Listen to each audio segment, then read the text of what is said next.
Welcome to this second season of AlteaTalks, the dedicated podcast being brought to you by Altea, the unique provider of combined insurance and risk management solutions designed exclusively for the medical, allied health and care sectors.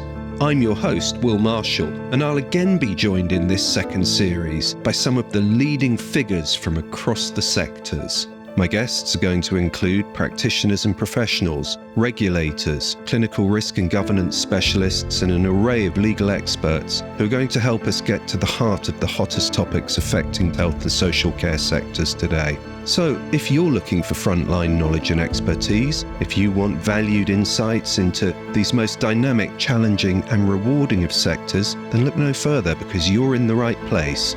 Welcome again to Altea Talks.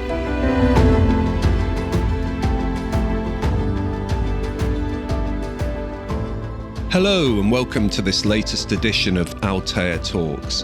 I'm delighted today to be joined by Professor David Saenz, CBE, to discuss the new aesthetic licensing scheme. Professor Saenz is the Chair and Registrar of the Joint Council for Cosmetic Practitioners, the JCCP. He was previously Pro-Vice Chancellor and Executive Dean at the Faculty of Society and Health at Buckinghamshire New University, and he currently holds the position of Provost at that university. David has held 4 Secretary of State appointments, including appointments to the NMC. He's been the governor of no less than 3 NHS Foundation trusts in London. David is a fellow of the RCN, and he received a CBE in 2010 for services to healthcare.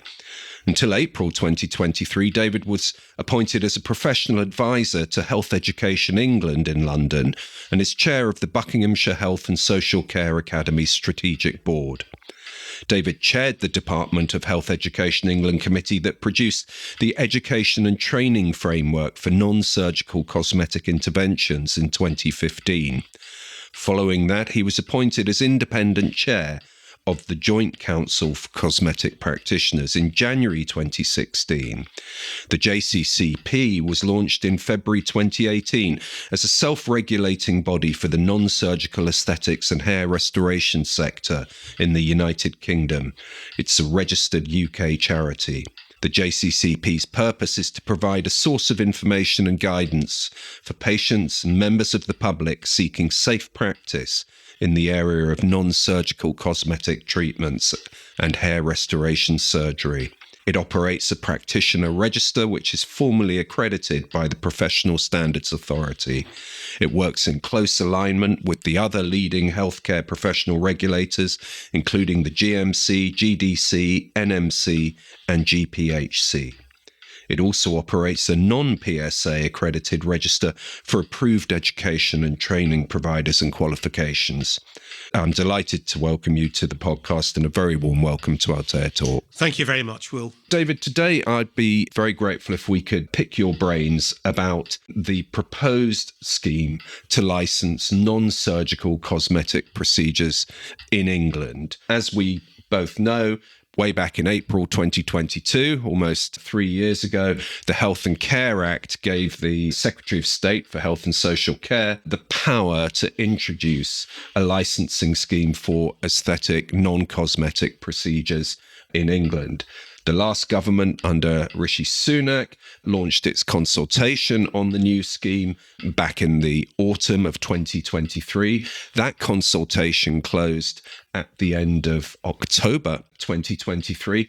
Since when there hasn't been a great deal, if any, government response to what I understand was a very well-engaged consultation with a lot of responses, a lot of interested people, and a real groundswell of consensus in favour of regulation of the sector. So perhaps we could start, if I could ask you, to what extent this scheme, in your view, still remains a priority? We've had a change of government, of the new Labour government. We know that it's heavily involved at the moment in dealing with the issues regarding the NHS, with the social care programme. Is this licensing scheme ever going to see the light of day? Very fair challenge, Will. First of all, the proposed licensing scheme was actually supported on the basis of an all-party agreement.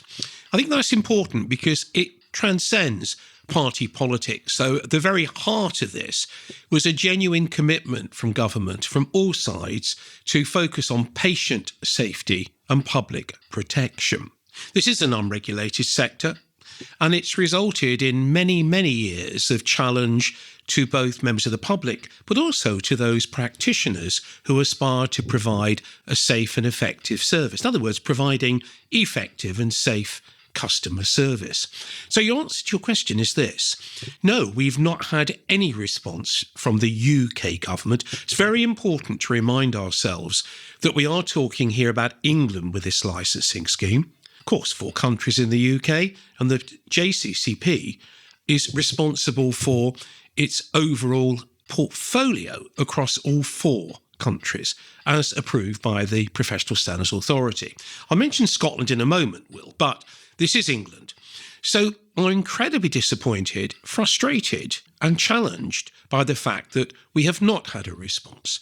Now, we were expecting a response in mid-June 2024. Now, that very week, there was a change. Actually, it's not true, not a change of government. There was a general election called. And government literally froze at that point in purdah. So absolutely nothing was moving. Very frustrating, but we had not at that point seen the government's response. Well, another important point. There were 11,800 responses to that consultation, the largest that has been known for the Department of Health and Social Care. You're right, all sector support. I believe fervently that the way in which the original licence was proposed by the Department of Health and Social Care was built on fundamental principles that transcend governments, but also are still fit for purpose. So the licence is still fit for purpose, in our view, and I do believe it will see the light of day. Or as frustrated as I feel, there has been a government move recently to start to demonstrate a commitment. But we'll move on to that later in our conversation. Yes, thank you, David. And what progress, I guess we can start speaking about that now, but what progress can we expect to see during 2025? And what will be the JCCP's role in that progress? Yeah, well, the JCCP does not have an official regulatory role at all, Will. We must stress that. We're a charity. We are a very connected organisation with major stakeholders. And as well as being a listening organisation, we are listened to. So I believe we do have the ability to exert influence and have got evidence to confirm the government shares many of the views that we have presented to them. We've seen that in the way the consultation was formulated in 2023 and in the way that messaging has actually been presented by the Department of Health and Social Care. So let's move then to 2025. We really did not receive any traction or insight to the next stage until December last year. That's only a month ago. At that time, the JCCP wrote to the Department of Health and Social Care following a somewhat gentle approach, I might say, but it was almost having that iron fist within a velvet glove. In other words, saying, enough's enough. We've been waiting a long time here. We need an indication of what you're going to do.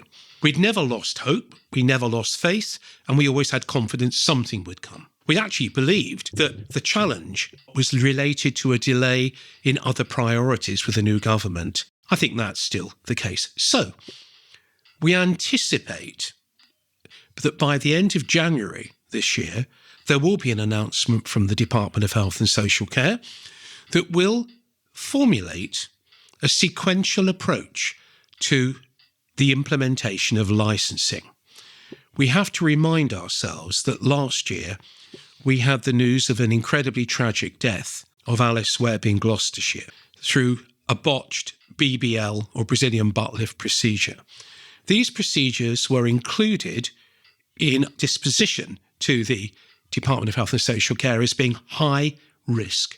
They were rated as red rated or RAG rated procedures. We also called for these procedures 18 months ago to be restricted to GMC registered doctors only. Since we made that statement, we have achieved significant progress with the Royal College of Surgeons, the Care Quality Commission, and others in terms of regulatory oversight to agree with us that these procedures are in fact surgical. We therefore expect the Department of Health and Social Care to announce in January that these procedures will become the subject of a rather urgent legislative framework.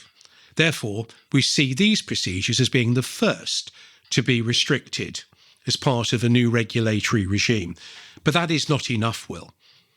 The letter that we wrote to the Department of Health and Social Care in December applauded that possibility, but advised the Department of Health and Social Care that procedures such as the injection of toxins, dermal fillers, application of lasers, weight loss injections, etc., which form the amber category of the proposed licensing scheme, presented an equal challenge to patient safety, and therefore the January announcement must advise a timeline when the government is committed to implementing the full requirements that underpin the licensing programme that they consulted on in 2023. And did you receive a response to that letter?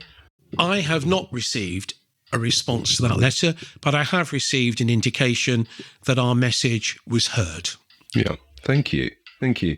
So on that basis, what's your best estimate of the likely timeline to implementation? So towards implementation, we always knew it would take until at least 2026 for the full licence to be implemented. That's the full infrastructure in place, the legal sanctions, because this is a criminal sanction related to this. It's a really important piece of legislation. We've lost 7 months, Will. My estimate now is we're going to look towards the middle of 2027 for the full implementation, but with a sequential approach to the more urgent or the more invasive procedures being legislated for in a much more timely way. And I would hope to see legislation in place for those red cosmetic surgical related procedures by the end of 2025. And that would be, in your view, that would look like restricting those procedures in the red zone to being performed by GMC-regulated medical professionals, doctors. It would. There are some other procedures in the red zone, some of the laser procedures, for example, also the injection of weight loss injections, also hay fever injections, intravenous infusions. They do not require a doctor. They do require, however, a suitably trained and qualified regulated healthcare practitioner, so dentists and nurses. So we must differentiate in the red zone between those surgical procedures, which should be restricted, as you quite correctly say, to a General Medical Council regulated doctor who is specially trained for those procedures. I must stress that as well. And then those other procedures, such as vitamin infusions, I mentioned them already, but they certainly should be restricted to those regulated healthcare professionals who are suitably experienced and trained and who work from CQC regulated or registered premises. Yes, thank you. And taking a step back, why, in your view, is there such a consensus that says that regulation that enforces the need for appropriate training, appropriate infection control standards, why is this thought to be so essential for practitioners providing non-cosmetic procedures in England or in the UK, but in England? Yeah. In the context of this licence, of course, England, but it is the UK. I think the most important thing is we cannot tolerate unacceptable variation in standards. These are invasive procedures. They do penetrate the epidermis and beyond.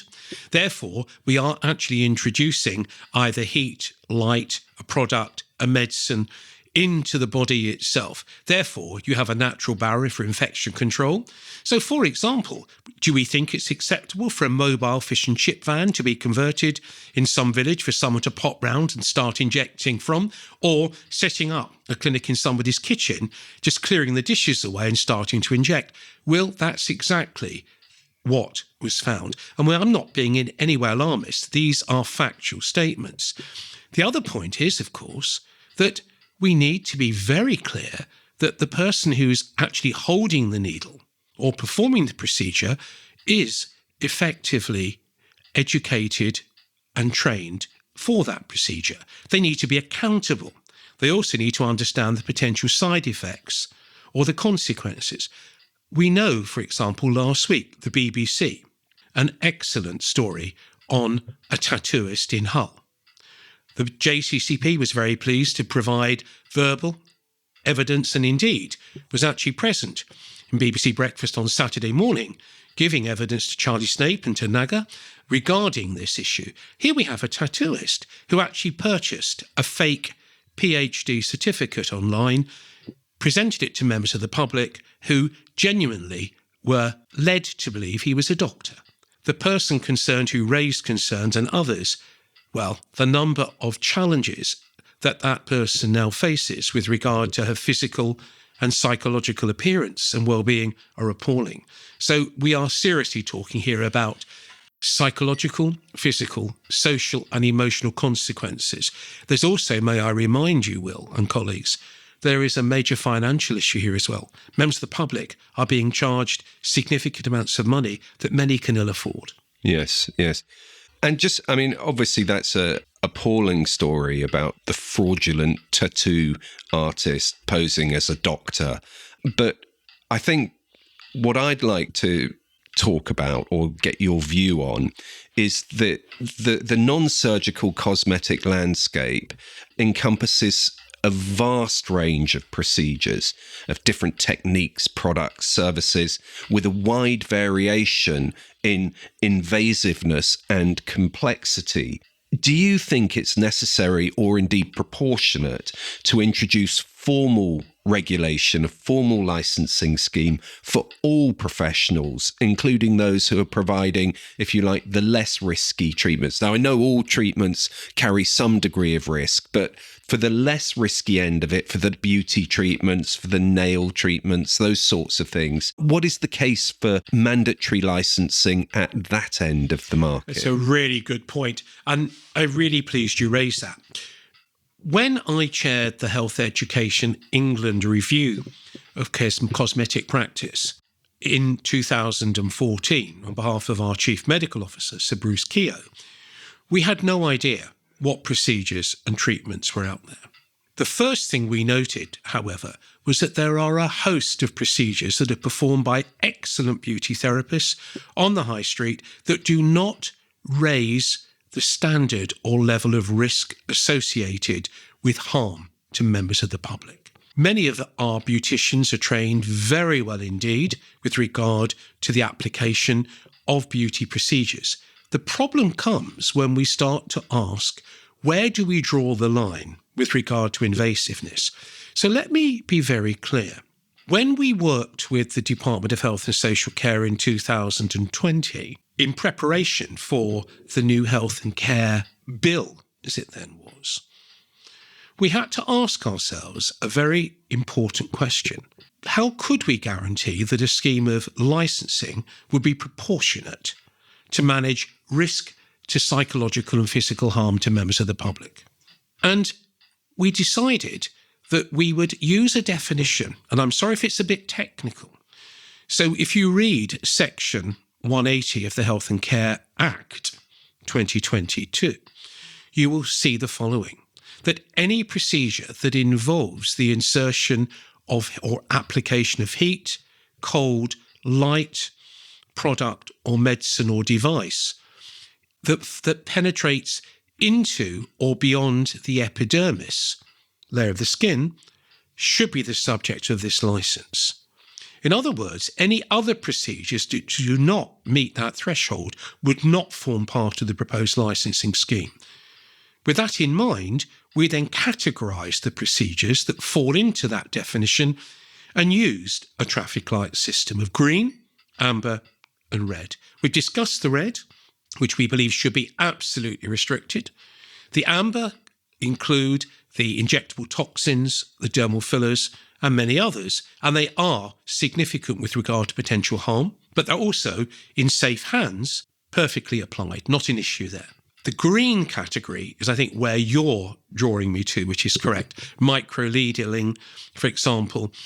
These procedures can certainly be performed safely by non-regulated healthcare practitioners, and we've made that very clear. However, any of the procedures in the green, amber or red zone should and must be underpinned by evidence that the practitioner is insured, working from regulated, registered premises and is appropriately educated and trained for that procedure. Thank you. And you've talked about the proposed traffic light approach. To what extent are you satisfied that that categorization, as proposed in the consultation document, adequately addresses the nuances of risk in such a dynamic, varied... It's a bit of a moving target, isn't it? It's a constantly moving target, and the word future-proofing is coming up at every turn. So again, when we wrote the actual statement with colleagues that actually ended up in the section 180, it was for that reason that we future-proofed it. For example, we were asked to write, literally, to list every single procedure that was in place in 2022. Well, that's just not going to work. It's a constantly dynamic, moving situation. So we are very clear that the way the categorization is currently in place would work. I must just say one other thing. The amber procedures that we are advising in England as part of licensing can be performed, by the way, by suitably qualified beauty therapists, but only under the supervision of a prescriber, i.e. a regulated and appropriately trained healthcare practitioner. Can I just ask you about that? Firstly, when we're talking about the supervisors, if you like, what criteria will these healthcare professional supervisors need to meet to be eligible to provide this clinical insight? Well, one, we haven't produced the documents, well, a document yet to provide that guidance, because it's not been part of our mandate with DHSC. But we are very aware of what needs to be in place. The person would need to be an appropriately qualified and regulated healthcare practitioner. Now, that's quite a complex issue. For example, speech and language therapists, occupational therapists are superb, of course, fit for purpose healthcare practitioners, but not for the purpose of overseeing these procedures. So the first thing is we will need to have a defined list of appropriately qualified and designated healthcare practitioners. They will also need to have worked in the field, we believe, for at least 5 years and have relevant educational training qualifications to suit, and of course be insured. So there'll also have to be a list of those supervisors. Quickly to tell you, Scotland have now launched their consultation. They did this in December 2024. It's an excellent consultation. They've got a step further. They've actually not used green, amber and red. They've used categories 1, 2 and 3, which are extremely similar.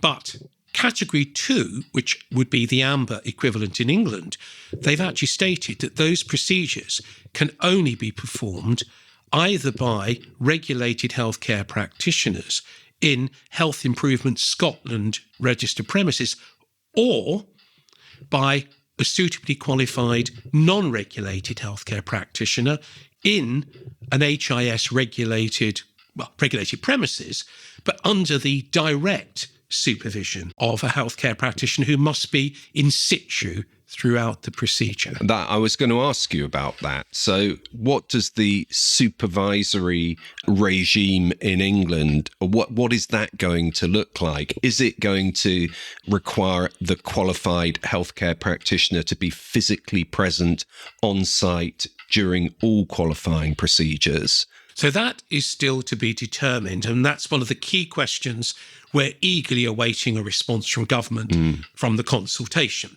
And it's certainly a matter that we have got clear views on. I will say the fact that Scotland, 18 months on, have actually come out with their statement about being physically present is the position that we would like to see England adopt. Right, thank you. Because, I mean, that's going to have a significant impact, isn't it, on the smaller businesses, on the sole traders, and their ability to compete with large chains. We accept that. And I think from the regulated healthcare practitioner perspective, it's not quite as simple as it might sound. Quite a number of our regulated healthcare practitioners are not prescribers, Will, for example. They may be regulated by a professional body. So they will also have to ensure that they have a prescriber available at all times. Now, I'm not saying they'd need to be on site, but again, this is where we need to determine what supervision means for all practitioners. But there will be a cost to regulated healthcare practitioners. The big question, and you're quite right, will be for the non-regulated or non-healthcare practitioner, the beauty therapist, what that will mean in practice. I think there will be ways for this to be managed, but there will be a cost, but it will be part of an economic impact assessment, of course, by the government. Yes, because the proposal for oversight is also that any procedure that directly or indirectly requires a prescription-only medicine must be overseen by a qualified and regulated healthcare professional as well. Correct. And that includes dermal fillers, because just to remind the audience, dermal fillers are not prescription-only medicines. Botulinum toxins are, but such is the level of risk associated with the maladministration of a dermal filler that it does often involve the use of a prescription-only medicine to correct the actual challenge involved with the procedure. So therefore, we've campaigned and we've been successful in ensuring that any procedure that involves the use of either a prescription-only medicine for direct procedure or for the correction of an issue must be under the oversight of a prescriber. And we believe very strongly that the prescriber needs to be available to actually repair or correct the procedure should there be a problem. So on-site, I think, is our preference. We need to discuss what that means. Does it mean within 10 minutes distance? I can't answer that, Will, but you can see there may be degrees of freedom to consider how this might work. But the rationale is there must be a prescriber available to prescribe and oversee the administration of a corrected medicine should it be required. Thank you. I mean, that's going to be a big change, isn't it? Big change. But one that we believe in the interests of patient safety is what is required. And so much evidence to confirm this, bearing in mind members of the public attending their GPs or more often the emergency departments for correction when there's been evidence of infection or significant potential disfigurement. So I won't go into the technical detail, but there is a significant body of evidence to confirm that this is a really important issue that must be managed at the point of application of the procedure. And so what are the implications of that going to be on the practice of remote prescribing? Well, now you raise the big issue for me. There will be no remote prescribing. At the moment, it's permissible. I need to be very cautious here. We've got 5 professional regulators involved here: the General Medical Council, the General Dental Council, the Nursing Midwifery Council, Healthcare Professions Council, and the General Pharmaceutical Council. They all regulate practitioners who are entitled to prescribe.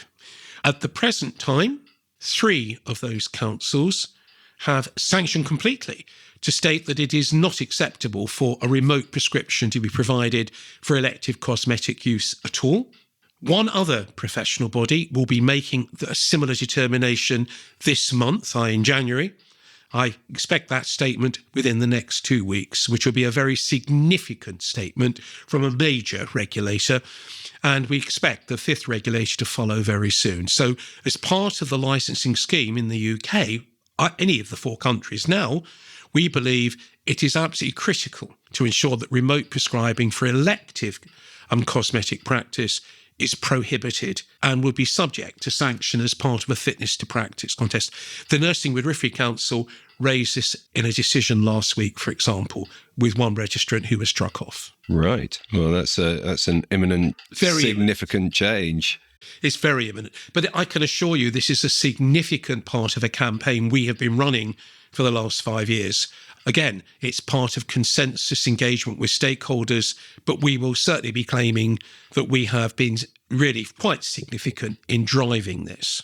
And can I just move the conversation away and talk about insurance, which is obviously a subject that is close to our heart at Altea. And I've seen that the JCCP's position is that any practitioner who undertakes aesthetic procedures should be mandated to buy and hold adequate medical indemnity insurance that's appropriate to the risks involved in their practice.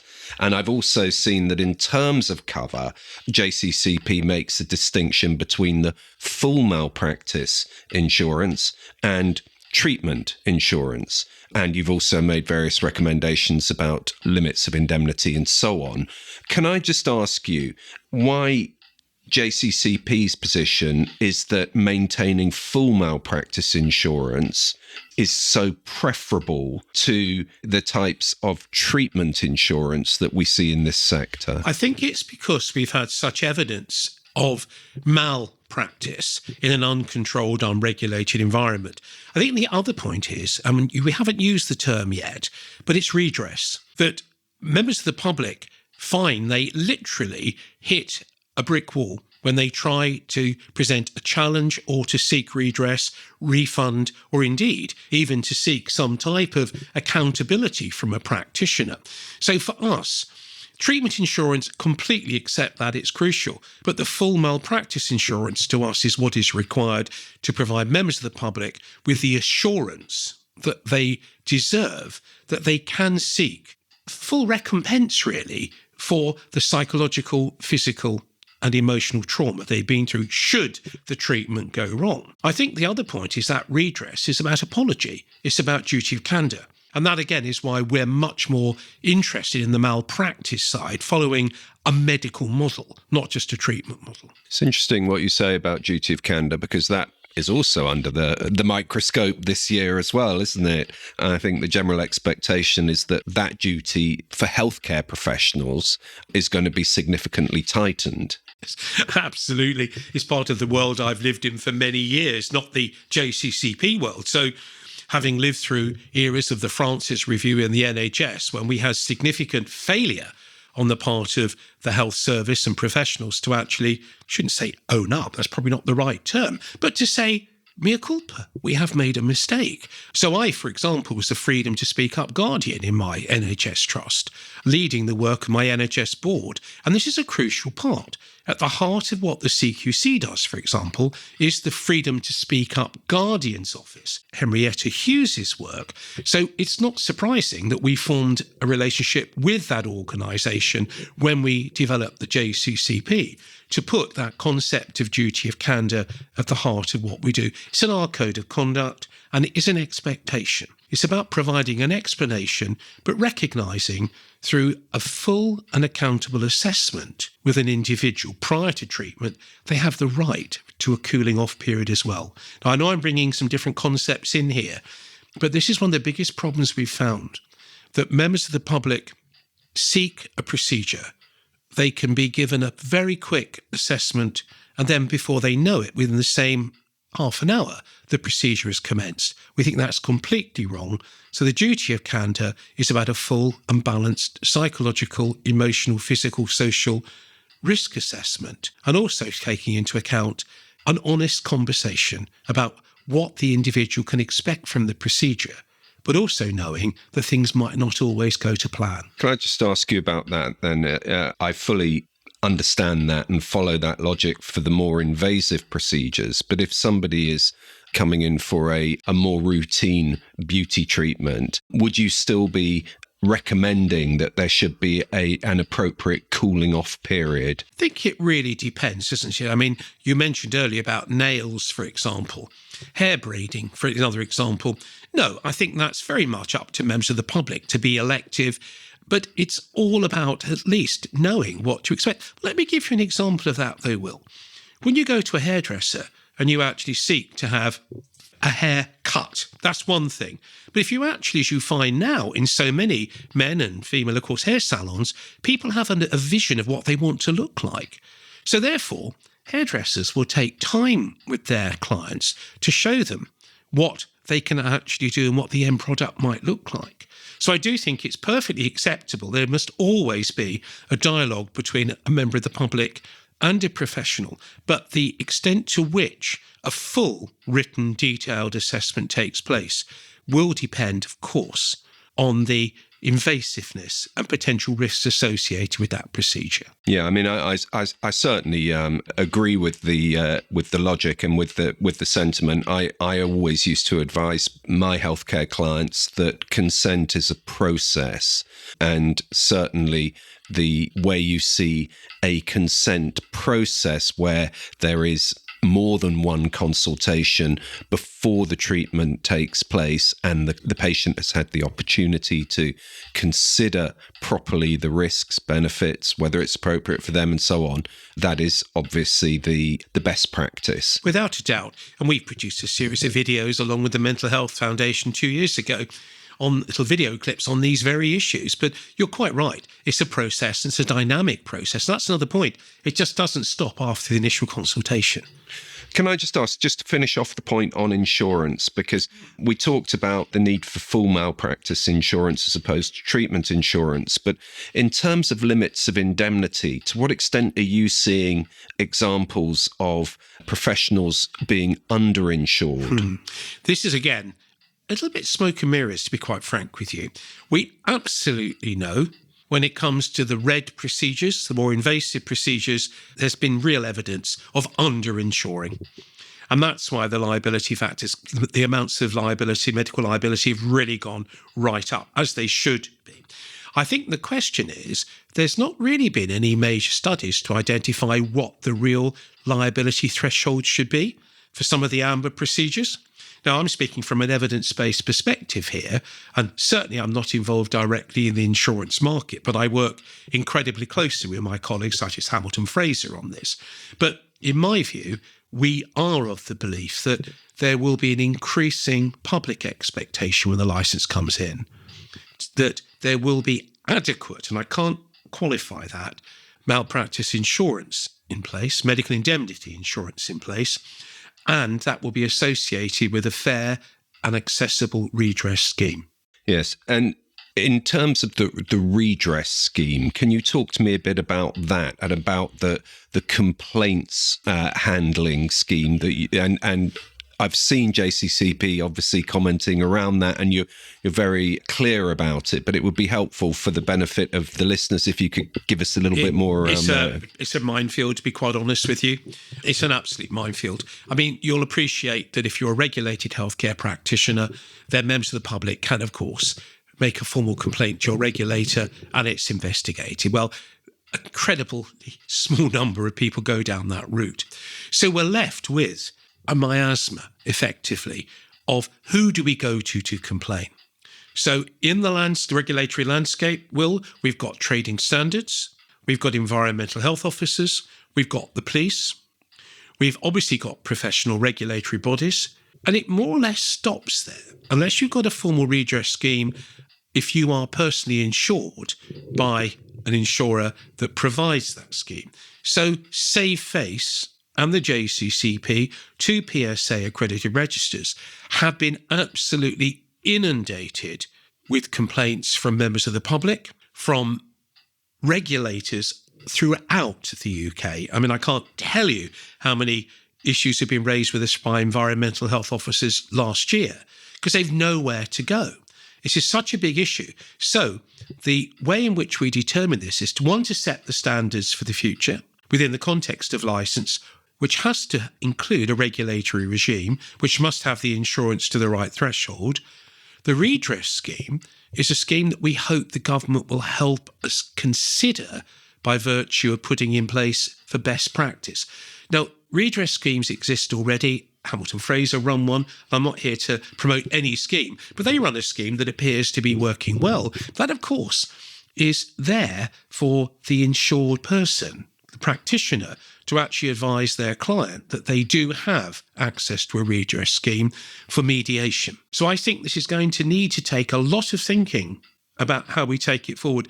We're not coping under any circumstances with the number of complaints we're receiving. And to be fair, we don't have the adequate filters in place to actually filter those complaints. But I can tell you the number of dissatisfied customers is exceptionally high. Yeah, thank you. And presumably that also means that there's missed opportunities to learn lessons from Very complaints. good point. Very good point. We don't have any thematic reviews. We've no serious untoward incident reviews.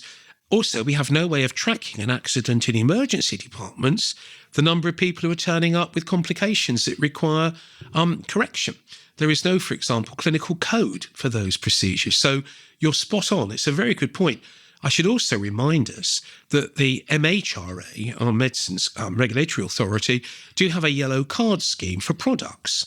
We've got a lot of fake products coming into the UK in terms of fillers or in terms of toxins, but it's a constant fight trying to identify how we can stem the flow into the UK through internet purchase, which a number of our practitioners have been actually using. I'm not going to say who, but there's been quite a number. But it's all part of the complaint process, that it's not just about the procedure itself, it's about the product, the premises, and of course, the desired outcome based on expectation. Yes, thank you. And just picking up on the premises, what are the implications of the proposal for licensed premises for mobile beauty professionals? Well, we're very clear about that. There should not be an opportunity for mobile practice. That's something that's been included in both the Scottish and the Westminster consultations. So we do not see any place for mobile consultations. We're very content with people working from home, as long as they have appropriate clinic facilities that are also the subject of full premises standards and inspections, either by the CQC or by environmental health officers. So someone working from home would still need to have a premises license? 100%. And that's, I mean, when we think about it, GPs used to work from home. So I say no more. But there's nothing to stop that. As long as you've got appropriate and adequate premises that meet all of the standards that the environmental health and CQC officers require, then it's perfectly acceptable. Thank you. And just moving on to that then, the enforcement side of things. Under the scheme, as you've said, it's going to be an offence for an individual to carry out non-surgical procedures without a licence. And the intention, as I understand it, is that the scheme will be administered and enforced by local authorities working with partners such as environmental health officers, trading standards, HSE, and so on. Given the current inconsistencies in what's needed or required across different local authorities, how is it intended to ensure that there'll be a standardised approach? And how is that going to be implemented and maintained effectively? And I think just also, whilst I'm asking you that, is have any resources been earmarked to local councils to help them to enforce these regulations? Well, certainly there have been no resources earmarked at this stage. They absolutely haven't. I'm convinced of that. We work with 63 local authorities now, and we have an excellent partnership with the Chartered Institute of Environmental Health. So this is a landscape we're understanding more and more each day. It's a landscape that is characterised by each county in England and each London borough having its own regulations. So there is no standardisation. However, we are coming together to standardise ourselves. And I think this is quite interesting. A good example of that is that last September, the JCCP, working with the British Association of Aesthetic Plastic Surgeons and the Royal College of Surgeons and other colleagues, for example, the British College of Aesthetic Medicine, the British Association of Medical Aesthetic Nurses, we produced a statement that formally described the RED procedures relating to the Brazilian bum lift, for example, butt lift, and liposuction as being or should be restricted to registered doctors only. That statement was then applied across all local authorities in England and adopted, which will allow legal enforcement officers to be able to use that statement to start to have a much more uniform approach to regulation. So one example of where we have all come together to fill a void. So the question can be answered as follows. The licence will require evidence of appropriate education and training qualifications for all providers. So we will need a national database of those qualifications. Premises standards will be uniform across all local authorities. We've already written them, but they are, of course, will need to be reviewed, revised, but there'll be one uniform set of premises standards. Insurance thresholds, we've mentioned, there will be need to have sight. There will need to be put in place opportunity to have sight of those insurance certificates with the indemnity clearly stated.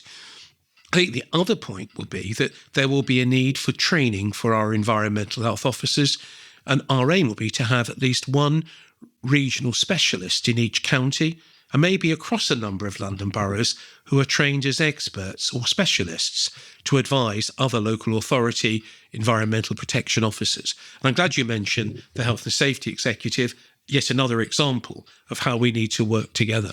Yeah, thank you. And just moving it on, because I'm conscious of the time, but the previous government's intention was to work with expert groups throughout 24 and 25. 24 is obviously sailed, but on the elements that are going to underpin the scheme, including education, training standards, insurance, infection control, some of the things that we've been talking about.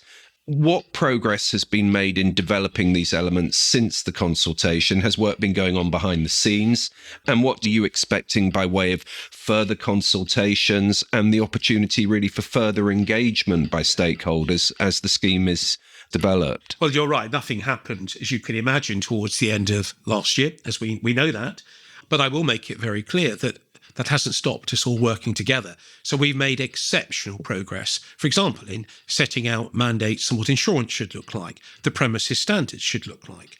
We've also looked at CPD, continuing professional development standards, working with the National CPD office on this. We've also set out papers which we've sent to the Department of Health and Social Care that identify what qualifications should look like in a standardised format. We've also proposed what the elements of education and training should look like. So in terms of stakeholder engagement without a DHSC mandate, a lot of work has been taking place. Absolutely no question about that. We now await, of course, the government to advise or request that that engagement now moves to the next level to start really engaging in a much more formative and summative outcome. I'm convinced there will be more consultations, subject, of course, to the government releasing the outcome of consultation 1. The next one I would see coming probably early 2026, which will be on the education and training standards. Then there will also be a third, I would imagine, on what the scheme of licensing itself looks like, including legal sanction, etc. Oh, right. Thank you. Can I just ask you a little bit about the cost? Because one of the things that we hear here constantly is the concerns about the economic impact of licensing on practitioners, especially for self-employed practitioners, for smaller businesses, those at the less risky end of the spectrum. Do we have any idea of what the likely cost of the individual license and the premises license is going to be? We don't. We haven't seen any actual projection of cost, Will, but we have been advised from the very beginning these will be very modest costs for the licenses themselves. Now, I can't give you a figure, that would be very spurious, but I am really talking here of less than £1,000. Now, the question will be, how long will that be in place for? How often will it need to be renewed? So these are questions that will have to be answered, but I am told it's not going to be a huge cost. However, the local authorities will need to recoup the cost of the actual implementation of the licence. So this is why this licence cost is there. To the individual, there will be a cost of education and training. And there's also, as we've picked up, cost of potential supervision by a prescriber. So there are economic costs in more ways than one. But I think for the actual cost of the licence and its renewal, I think that would be relatively modest and manageable. The education and training will depend very much on what individuals have studied already, but there must be one uniform standard against which we measure outcome of educational and practical competence. Thank you. And in terms of, you touched on the sort of, if you like, the ancillary cost of training and making sure that the individual reaches the standard required to be eligible for a license. What would you say to a professional now who's looking to either get into the sector or they're looking to undergo further training in the sector to give them some sort of assurance that the training that they're looking at is going to be appropriate and is going to help them? I can't give advice on any specific education provider. That would be inappropriate. I come from a background in the higher education sector that is very clear. If you have a university accredited degree, in aesthetic practice or an off-call regulated degree that meets all of the accredited Health Education England standards, you're in a reasonably good place. I will, however, say that there are a number of off-call regulated qualifications that we at the JCCP would not at the present time approve. Now, we're not a government regulator, we're not mandated, but we do hold the Health Education England standards. So I would say that it's really important that if a member of the public or a stakeholder practitioner is seeking to undertake a professional qualification, one, they should just wait another 6 months to see what government's intention is, because there are many people exploiting the current level of uncertainty or void. And we know many people are being missold qualifications. But if anyone comes along and says to you, we can offer you a 2-month, 1 month, 3-month course for £1,000 and you'll meet the new standards, utter rubbish. This is about an appropriate level of competence. So have a look at the JCCP's competency framework for education and training. I'm very confident those standards will stand the test of time, and map those against any education provider that you are seeking to seek a qualification from.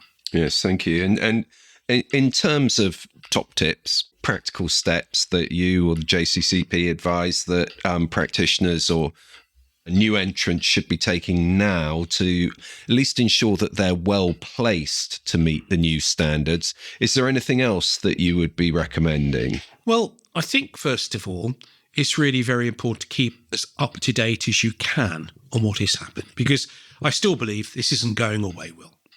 I think we have a delay, but I think this will be moving pretty soon again. So it's quite important we don't look through rose-tinted spectacles at this. I think secondly, and I will say this in the interest of public safety, never, ever undertake any procedure for which you feel inappropriately trained and experienced. I think that's a really important tip for any practitioner. You should be publicly accountable, but I know your tips are slightly different. You should seek to be insured by an insurer that offers appropriate medical indemnity insurance.